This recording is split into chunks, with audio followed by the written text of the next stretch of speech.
Hey, what's going on, guys? Welcome back to another video. Today we're going to be reviewing the May 2020 LEGO Star Wars Ultimate Collector Series A-Wing. This is set number 75275, has 1,673 pieces, recommended for ages 18 and up. Now, with the inclusion of the A-Wing now in the Ultimate Collector Series line from LEGO Star Wars, the fleet is complete. Up until this point, LEGO has made all variants of the Rebellion wing ships. We have the X-Wing, A-Wing, Y-Wing, and B-Wing.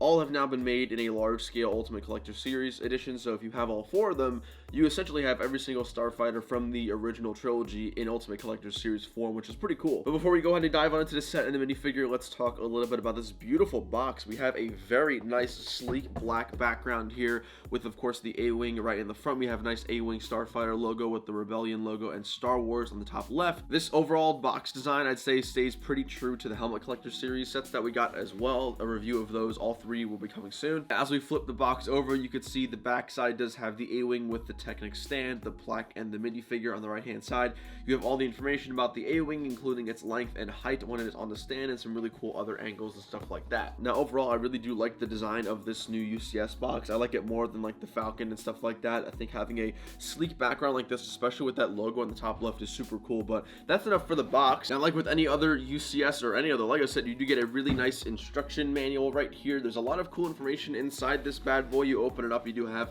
some information about the design team. On the bottom, you have Jens, who is the creative director for LEGO Star Wars. And then you have some general Q&A information about this A-Wing starfighter, all the in-lore canon information about the A-Wing as well, which is super nice. Overall, I just say give some nice little background about the set as a whole, and is a really, really cool design manual. Now, with the box and the build out of the way, let's talk a little bit about the actual build itself. Now, as far as literally building the pieces, it's an overall pretty enjoyable build. It's just around 1,700 parts. I did stream half of the build. I finished the other half off the stream. I'd probably say it takes about 2.5 hours for me to build it, at least when I'm not streaming. It's a really, really nice, fun build to do. Generally, there are a lot of Technic steps, definitely in the first 1 and 2 bags of the build, and then once you do have that solid foundation set, you do start to venture off into other areas of the A-Wing, utilizing all the different curves and stuff like that, making this iconic look from episode 6. This should go without saying, but this A-Wing is not minifigure scale. Obviously, if you do have older versions like the one that came with Lando or the green one that came out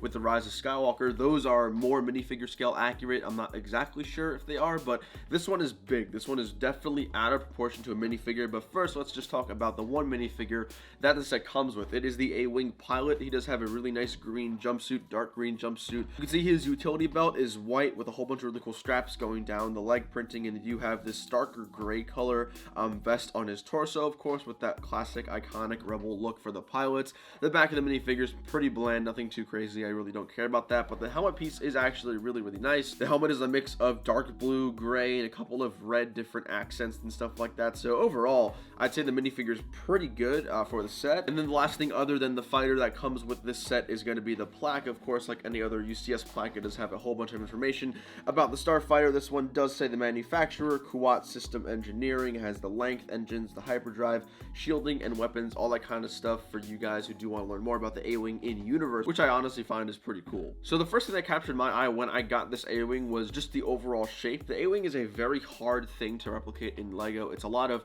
angled, very curvy designs. It's something that making it in LEGO isn't necessarily the easiest. So the first thing when I stopped building it when I was finished was I did notice the excellent job LEGO has done. You can see on the very front here, there are these two little areas on the left and right side that go at an angle, and then it points towards like the front nose of the A-Wing. These are connected by Technic ball joints and some pins, which do look really, really nice. You can see LEGO has utilized a lot of these white and gray slopes. You can see there's some sandwich tiles, cheese slopes, all that kind of great stuff that does make the angle look good. And the greatest thing is that it does look like it fits in seamlessly. There's no larger overlapping gaps in the A-Wing as far as I could tell. So as far as I'm concerned, the entire thing looks smooth. It's very curved and angles really, really well, which I'm very happy with. My favorite part of the build has to be the back engines and the fins. Both the bottom and top fins are disconnectable by just random hinge bricks, so nothing too crazy there. But the fins back here do move, so of course you can actually angle it to line up with the bottom one, which does move as well, which is really nice. But as you go towards the back and the engine, you can see there are a lot of